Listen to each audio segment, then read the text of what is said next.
বাঙালি মন তো সবসময় উড়ু উড়ু। ছুটি ছোট হোক বা বড়, প্রয়োজন মতো ব্যবস্থা আমরা ঠিকই বানিয়ে নিই। তাই 3-4 দিনের ছুটিতে যারা নর্থ বেঙ্গল ঘুরতে আসতে চাইছো তাদের জন্য ট্রাভেল উইথ সমী আবার হাজির একটা ট্যুর প্ল্যান নিয়ে। আর এবারের গন্তব্য অফবিট কালিম্পং। যেখানে পাহাড়ের প্রত্যেক বাঁকে বাঁকে লুকিয়ে আছে সুন্দর সুন্দর কিছু অফবিট গ্রাম। আর আজ আমরা হাজির সেরকমই কিছু নতুন জায়গার খোঁজ নিয়ে, যেখানে বসে তুমি প্রকৃতির কোলে একটা দুর্দান্ত ছুটি তো কাটিয়ে যেতে পারবে। ভাগ্য ভালো থাকলে দেখা মিলতে পারে কাঞ্চনজঙ্ঘারও। চলো তাহলে শুরু করি।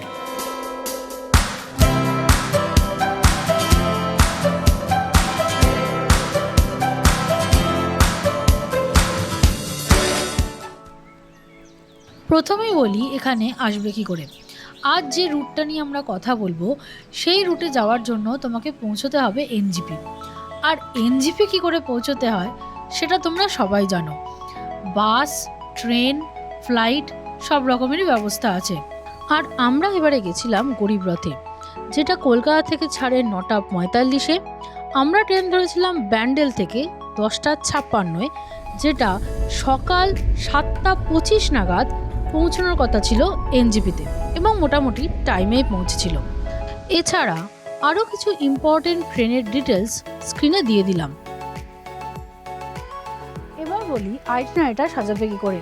এখানে ঘুরতে আসতে তোমাদের অ্যাটলিস্ট 3 রাত 4 দিন তো লাগবেই। আর এই ট্যুর প্ল্যানে তোমাদের খোঁজ দেবো কালিম্পংয়ের কাছে একদম নতুন 3টে অফবিট জায়গার, ডুকা ভ্যালি, বারমেক এবং সান্তুক। তো চলো এক এক করে বলি কোন দিন কোথায় যাবে এবং কি কি ঘুরে দেখবে। প্রথম দিন এনজিপি পৌঁছে রওনা হও এই সার্কিটের প্রথম অফবিট ডেস্টিনেশন ডুকা ভ্যালির উদ্দেশ্যে। যাত্রাপথে তোমার সঙ্গী তো হবেই এই সুন্দর সুন্দর নয়নাভিরাম সবুজ চা বাগানগুলি।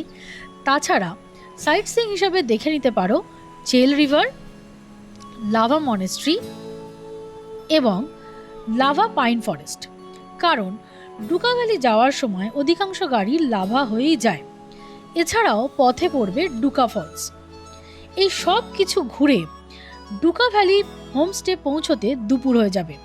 তাই হোমস্টেতে গিয়ে লাঞ্চ করে নাও, আর তারপর চাইলে পায়ে হেঁটে গ্রামটা ঘুরে দেখতে পারো, বা হোমস্টেতে বসে বাকি সময়টা জাস্ট রিল্যাক্সও করতে পারো। দ্বিতীয় দিনের গন্তব্য বারমেক। আর ডুকা ভ্যালি থেকে বারমেক যাওয়ার রাস্তা অতীব সুন্দর, চারিদিকে শুধু রং বেরঙের ফুল আর ফুল। আর এই বারমেক যাওয়ার পথেই পড়বে জলসা বাংলো, যেটি একটি খুব পুরনো ব্রিটিশ বাংলো। আর রয়েছে তিস্তা ভিউ পয়েন্ট। এই দুটো দেখে বারমেক পৌঁছতে দুপুর হয়ে যাবে এবং গিয়ে যথারীতি তোমরা লাঞ্চ সেরে নেবে। আর আজ রাত্রিবাস বারমেকেই। তৃতীয় দিন রওনা হও সান্তুকের উদ্দেশ্যে। রেলি নদীর ধারে একটি সুন্দর গ্রাম এই সান্তুক। তবে যাওয়ার আগে ঘুরে যেতে পারো ডেলো পাহাড়, যেখানে আছে সুন্দর এই ডেলো পার্ক এবং বাংলো। আর আছে বুদ্ধা পার্ক এবং হনুমান টক। এরপর সান্তুকে পৌঁছে ফ্রেশ হয়ে লাঞ্চ করে নাও।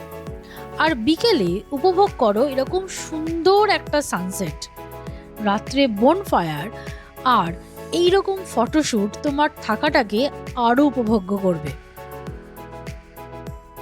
চতুর্থ দিন ফেরার পালা। আর আজ তোমরা ডাইরেক্ট এনজিপি ফিরতে পারো, কিংবা ফেরার পথে কালিম্পংয়ের কিছু সাইট সিইংও করে নিতে পারো, কিংবা চাইলে শিলিগুড়িতে নেমে এসে করে নিতে পারো বেঙ্গল সাফারি। যেটা তোমাদের ইচ্ছা সেভাবেই আজকের দিনটা তোমরা সাজাতে পারো। এবার বলি থাকবে কোথায়। দেখো, অফবিট সার্কিটে ঘুরতে এলে বেস্ট অপশন অবশ্যই হোমস্টে। এক তো 4 বেলার খাওয়া নিয়ে কোনো চিন্তা থাকে না, আর এগুলো বেশ পকেট ফ্রেন্ডলি হয়। ডুকা ভ্যালিতে আমরা ছিলাম ডুকা ভ্যালি হোমস্টে, যেখানে 4 বেলার খাওয়া নিয়ে পার হেড পার ডে খরচা পড়েছিল 1100 টাকা। বারমেকে আমাদের থাকার ঠিকানা ছিল ম্যাগনোলিয়া হোমস্টে, যেখানে পার হেড পার ডে খরচা পড়েছিল 1300 টাকা। আর সান্তুকের ঠিকানা ছিল রিভার স্টোন অ্যাডভেঞ্চার রিট্রিট, যেখানে পার হেড পার ডে 4 বেলার খাওয়া নিয়ে আমাদের থাকার খরচ পড়েছিল 1600 টাকা। এবার বলি এখানে আসার আইডিয়াল টাইম কখন। জুন থেকে সেপ্টেম্বর মানে বর্ষাকাল বাদ দিয়ে এখানে তুমি যে কোনো সময় আসতে পারো। তবে যদি তুমি কাঞ্চনজঙ্ঘার বেস্ট ভিউ চাও তাহলে তোমার জন্য আইডিয়াল মান্থ হবে নভেম্বর, ডিসেম্বর এবং জানুয়ারি। তবে ওই সময় ঠান্ডা কিন্তু একটু বেশি থাকবে। আর যদি তুমি চাও প্লেজেন্ট ওয়েদার, যেমন এখন আমরা এসেছি, এই মার্চ, এপ্রিল, মে এখানে কিন্তু ওয়েদার খুবই ভালো থাকে। আচ্ছা, এবার বলি ঘুরবে কি করে। যেহেতু আমরা অফবিট জায়গাগুলোয় ঘুরছি, তাই প্রথম থেকে শেষ অবধি একটা গাড়ি করে নেওয়া কিন্তু খুব ভালো হবে। আর সেই জন্য তোমরা যোগাযোগ করতে পারো এই যে পেম্বাদার সাথে। পেম্বাদার সাথে এর আগেও আমরা ঘুরেছি, সেটা ছিল অফবিট কালিম্পংয়ের দিকে, কোলাখাম, রিসফ, লাভা এবং ডুয়ার্সের দিকটা। আর এবারে এসেও আমরা আবার পেম্বাদার সাথেই ঘুরছি। পেম্বাদার নাম আর কন্ট্যাক্ট ডিটেলস আমি স্ক্রিনে আর ডেসক্রিপশন বক্সে দিয়ে দেবো, তোমরা চাইলে যোগাযোগ করে নিতে পারো। আর এই যে 3 রাত 4 দিনের ট্যুরটা আমরা করছি, এর জন্য কত খরচা হচ্ছে তার ডিটেলসটা আমি স্ক্রিনে দিয়ে দিচ্ছি, আর ডেসক্রিপশন বক্সেও পেয়ে যাবে, দেখে নাও।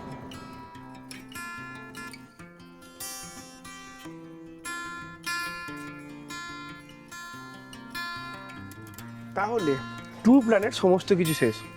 এবার বলি এই ট্যুরটা করতে খরচ কত হবে। 3 রাত 4 দিনের এই ট্যুর প্ল্যানটা যদি 6 জনে মিলে করো তাহলে পার হেড খরচা হতে পারে 6250 টাকা মতো।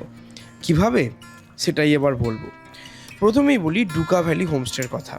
এখানে থাকা খাওয়ার খরচা পার ডে 1100 টাকা। তাহলে 6 জনের জন্য একদিনে লাগবে মোট 6600 টাকা। সিমিলারলি বারমেকে পার ডে থাকা খাওয়ার খরচা 1300 টাকা, অর্থাৎ 6 জনের জন্য একদিনে খরচা হবে 7800 টাকা। আর ওই একইভাবে শান্তুকে পার ডে যেহেতু 1600 টাকা লাগে থাকা এবং খাওয়ায়, তাহলে একদিনে মোট খরচা 6 জনের জন্য হবে 9600 টাকা। এছাড়া আর এই ট্যুরে আছে গাড়ির খরচা। এই 3 রাত 4 দিনে গাড়ি বাবদ যে মোট 13,500 টাকা লাগবে সেটা তো তোমাদেরকে আগেই বলেছি, অর্থাৎ মোট খরচা দাঁড়াচ্ছে 37,500 টাকা বা 6,250 টাকা পার হেড। অফবিট কালিম্পংয়ের ওপরে বানানো আমাদের এই ইনফরমেটিভ ট্যুর প্ল্যানটা শেষ হচ্ছে এখানেই। কেমন লাগলো সেটা কমেন্ট করে অবশ্যই জানাও। যদি ভিডিওটা ভালো লাগে তাহলে ভিডিওটা লাইক করো আর বন্ধু বান্ধবের সাথে শেয়ার করো। আর আমাদের চ্যানেলে যদি নতুন হও বা আমাদের ভিডিও যদি ভালো লাগে তাহলে প্লিজ আমাদের সাবস্ক্রাইব করো, তাহলে আমরা এরকম আরও ইনফরমেটিভ ভিডিও বানানোর জন্য উৎসাহ পাবো। এবার বলি এই অফবিট কালিম্পংয়ের ট্যুর প্ল্যানের মতো আমরা আরও অনেক ট্যুর প্ল্যান বানিয়েছি, সেটা পেয়ে যাবে এই প্লেলিস্টে। আর এছাড়াও এই সিরিজের সব ভিডিও পাবে এই প্লেলিস্টে। খুব শীঘ্রই সবার সাথে দেখা হচ্ছে অন্য কোনো একটা ভিডিওতে। ততদিন সবাই খুব ভালো থেকো, বাই।